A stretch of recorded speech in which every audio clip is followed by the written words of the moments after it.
வணக்கம். வணக்கம். குலதெய்வ வழிபாடு தான் நீங்க முதல்ல சொல்றது. எல்லா பதிவுகள்லயுமே அங்கதான் வந்துடுறீங்க. யார கும்பிடுறீங்களோ இல்லையோ, முதல்ல குலதெய்வத்த கும்பிடுங்க, முன்னோர்கள கும்பிடுங்கன்றீங்க. ஜாதக பிரகாரம் வந்து பார்த்தீங்க அப்படின்னா, ம். குலதெய்வத்த சரியா கணிக்க முடியுமா? நெறைய பேர் குலதெய்வமே தெரியாது இல்லையா? சோ அவங்கலாம் வந்து பொதுவாக ஒரு தெய்வத்த வணங்கிட்டு இருப்பாங்க. ஜாதகத்துல அக்யூரேட்டா கணிக்க முடியுமா? கண்டிப்பா முடியும். ம். ஜாதகத்துல 5ஆம் இடம் குலதெய்வம். இன்னைக்கு நான் லக்னம் தப்புன்னு சொல்றேன். ராசி தப்புன்னு சொல்றேன். நட்சத்திரம் தப்புன்னு சொல்றேன். ம். அப்போ உங்களுக்கு குலதெய்வம்னு அவன் ஒண்ணு சொல்லுவான். ஆண் தெய்வம். ஆண், பெண் இப்படி ம். கலந்து தான் வரும். ம். ஆண் வீடு, பெண் வீடு. சிரராசி, சரராசி அப்படின்னு வரும். இப்ப இதுல எல்லாமே மாறிடும். ம். உன் தெய்வம் நகர்ந்துகிட்டே இருக்கா, தேங்கி இருக்கான்னே தெரியாது. ம். அதே மாதிரி உன் குலதெய்வம் ஆக்டிவேட்ல இருக்கும்பா, அங்க ஒண்ணுமே இருக்காது. உன் ம். குடும்பம் நல்லா இருக்கும் அடுத்த வருஷம்பா, செத்து போயிடும். அதாவது இவங்களுக்கு குலதெய்வம் ஆண் தெய்வம்பா, நான் காளியை கும்பிட்டுட்டு இருக்கேன். அதாவது ஜோதிடம் என்பது ஜோதி இடம். இந்த சூரியனுடைய ஒளி தமிழ்நாட்டிலே 4 பிரிவா விழுகுது. சேர மண்டலம், சோழ மண்டலம், பாண்டிய மண்டலம். அப்போ உலகம் பூரா விழக்கூடிய இடத்தினுடைய ஒளி தன்மையை வச்சு உன்னுடைய லக்னம். நான் இப்ப ஒரு குழந்தைக்கு தந்தைனா, என்னுடைய அப்பாவுக்கு அப்பா அம்மா எனக்கு ஈஸியா தெரியும். நான் ஒரு பையன்கிட்ட உங்க அப்பாவுக்கு தாத்தா பாட்டின்னு சொல்லும் போது அது எங்க போய்ங்க தேடங்கிறான். 3வது ஜெனரேஷன் டிஎன்ஏ உடம்புக்கு வந்துடும். அப்போ நான் குலசாமி அப்படின்னா உன் குலம சாமின்னு நிறைய சொல்லிட்டாலுமே உங்களுக்கு இந்த நிறைய விஷயங்களை மக்கள் நிறைய மறந்துட்டாங்க. நம்ம மக்களுக்கிட்ட என்ன அப்படின்னா காலத்துக்கு தகுந்த மாதிரி தன்னை மாற்றி.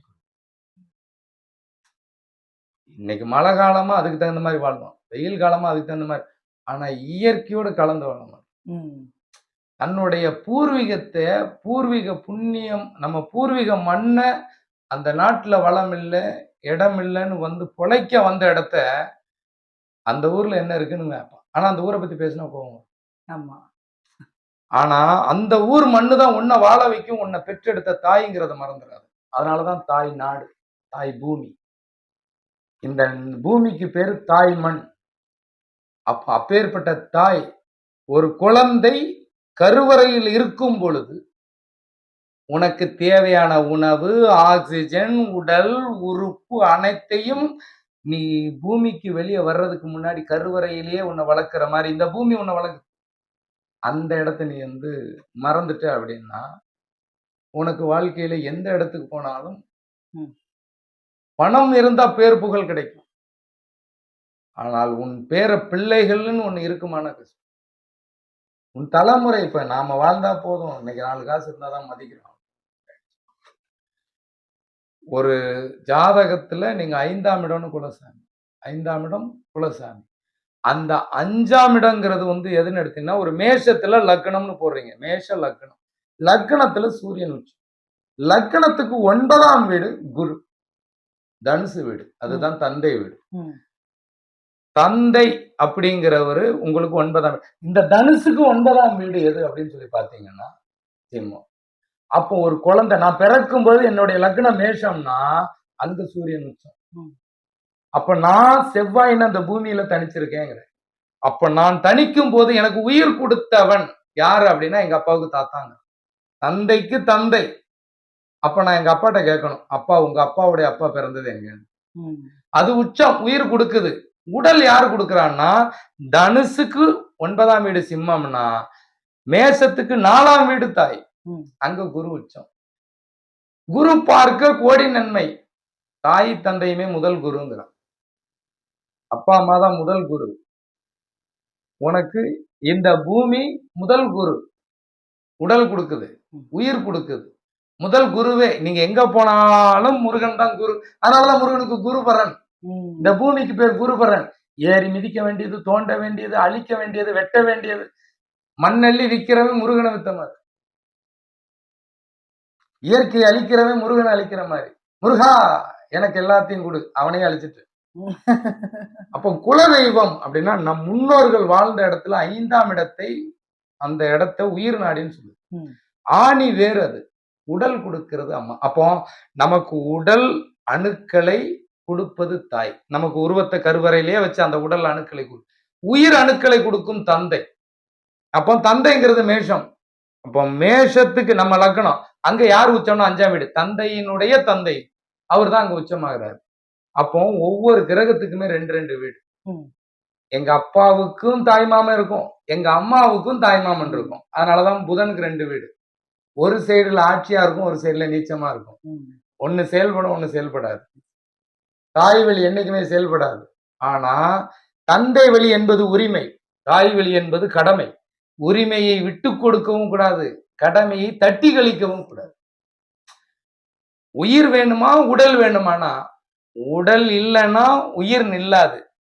இந்த உயிர் எப்படி இருக்கும்னா, பறவையில தங்குனா பறவை, செடியில தங்குனா செடி, கொடியில தங்குனா கொடி, மரத்துல தங்குனா மரம், மிருகத்துல தங்குனா மிருகம், மனித உயிரில் தங்குன அணுக்களில் தங்குனால் மனித உடல்.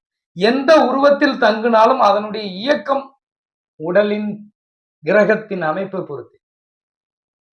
மிருகத்து உடம்புக்குள்ள இருக்கிற உயிர், இப்போ ஒரு உயிரை கொன்னுட்டீங்கன்னா அதனுடைய அணுக்கள் 2 மணி நேரத்துல செத்துரும். ஆனா காய்கறி பழங்கள்ல அணுக்கள் சாவாது. உயிர் உள்ள அணுக்கள் வாழணும்னா உயிர் உள்ள பொருளை திங்கணும். நம்ம படைச்ச இயற்கையை உண்டு வாழணுங்கிறான். நாம எப்படி அப்பாவினுடைய உயிர் அணுக்களை பெற்று அம்மாவினுடைய உடல் அணுக்களை ஈர்த்து சத்தெல்லாம் எடுத்துதான், அப்ப நம்மளே அப்பா அம்மாவோட சத்தை உறிஞ்சுதான் வரோம். அதே மாதிரி இயற்கையினுடைய பிள்ளைகள் அதை எடுத்து சாப்பிடு. அதனால் அவர்கள் அழிய போவதில்லை. நீ எதை விதைக்கிறியோ அதை பல மடங்கு விளைச்சு கொடுக்கும். நீ எதை விதைக்கிறியோ அதுதான் இருக்க போற. நீ உன் பிள்ளைகளுக்கு எதை விதைக்கிறியோ அதுதான் பின்னாடி. சாட்சிக்காரன் காலில் விழுகிறத விட சண்டைக்காரன். அதே மாதிரி ஒவ்வொரு கிரகத்துக்கு 2 வீடு இருக்குதுன்னா, தாய் வழி உறவுகளையும் தந்தை வழி உறவுகளையும் வாழ்ந்த மண்ணை ஏற்கனவே பேசியிருக்கேன். அதாவது இந்த உறவு முறை தெரியலன்னா சித்தப்பன் பெரியப்பன் வீட்டுல பொண்ணு எடுத்துருவான், அப்பன் 8 அடி குட்டி 16 அடின்னு சாமி பேரை சொன்னா அந்த சாமிக்கு போய் விளக்கு ஏற்றுவோம்னு நினைச்சு ஏத்திக்கிட்டே இருக்காங்க. இன்னைக்கும் இயற்கை மூலமாக செயற்கைகள் தயார் பண்ணும் எண்ணெயை நம்புறானே தவிர இயற்கையால் உருவாக்கப்பட்ட அந்த மண்ணை தன் தலையில என்ன தேய்ச்சா குளிர்ச்சி, அதை கோயில்ல விளக்கு ஏத்துனா என்ன, ஒரு யூஸும் கிடையாது. இப்படி ஒவ்வொரு விஷயத்துக்கும் மூட நம்பிக்கையை விதைச்சு விதைச்சு விதைச்சு விதைச்சு மக்கள் குலதெய்வத்துக்குமே ஜாதகத்துல இவ்வளவு பெரிய ஓட்டை இருக்கு. இன்னைக்கு பாத்தீங்கன்னா மாத ராசி பலன், வார ராசி பலன். இப்பதான் ஆங்கில வருட பிறப்பு முடிஞ்சிருக்கு, அடுத்து தமிழ் வருட பிறப்பு.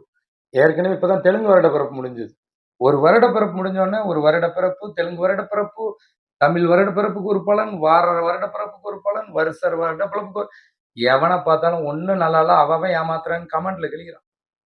ஆனா ஒரிஜினலை சொன்னா மறுக்கிறான், மறைக்கிறான், அவனுக்கு தெரியல. பூர்வீகம் புண்ணியம், உன் தந்தை வழி உன் உயிரை காக்கும், மற்ற உறவுகளின் வழி உன் உடலை காக்கும். உடலின்றி உயிர் நில்லாது, சந்திரன் இன்றி ராசி செல்லாது, உன் லக்னம் பலிக்காது. உன் லக்னம் சரியாக இருந்தால் மட்டுமே குலதெய்வத்தினுடைய இடம் சரியாக தெரியும். அதே மாதிரி ஒவ்வொரு கிரகத்துக்கு 2 வீடுன்னா அதில் எது கெட்டு இருக்கோ, அதில் எந்த உறுப்பு செயலில், அதாவது ஒரு 12 வருஷம் ஒரு கோயில் கும்பாபிஷேகம் பண்ணா பவர் போயிடும். நாம எந்த மண்ணை நம்ம தாத்தா மிதிக்கலையோ, அப்பா மிதிக்கலையோ, அம்மா மிதிக்கலையோ, என் உறவுகள்ல இந்த 8 பேர்ல யார் 12 வருஷம் எந்த மண்ணை மிதிக்கலையோ அந்த அணுக்கள். இப்ப இந்த வீடை கட்டி விட்டுட்டேன், 10 பேர் உள்ள வந்துட்டு போயிட்டு இருக்கேன், இல்ல நான் மட்டும் வந்து போயிட்டு இருக்கேன்னா இந்த வீடு பாலடையாது. அப்படியே பராமரிக்காம விட்டுட்டேன்னா உள்ள நிறைய பாலடைஞ்சு கெட்டு போயிடுது. அதே மாதிரி எந்த மண்ணை மிதிக்கலையோ அந்த மண்ணின் உறவுகளும் கெடும், உன் உறுப்புகளும் கெடும். அந்த தசா புத்தி நடக்கும்போது உன் வாழ்க்கை கெடும். எவராலும் காக்க இயலாது அந்த மண்ணை தவிர.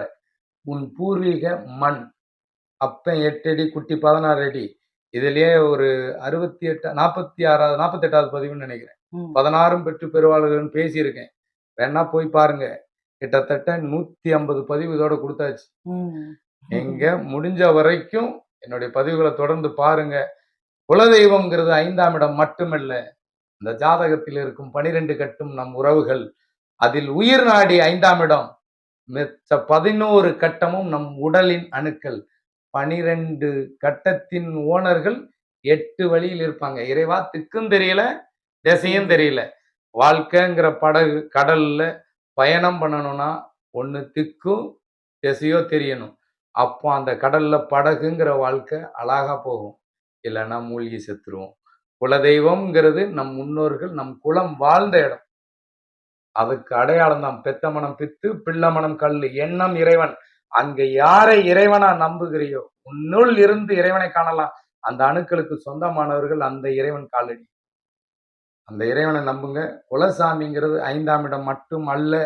நம் ஜாதகத்தில் இருக்கும் 12 கட்டமும் நம் குலத்தின் தெய்வம், நம் குலமே தெய்வம்.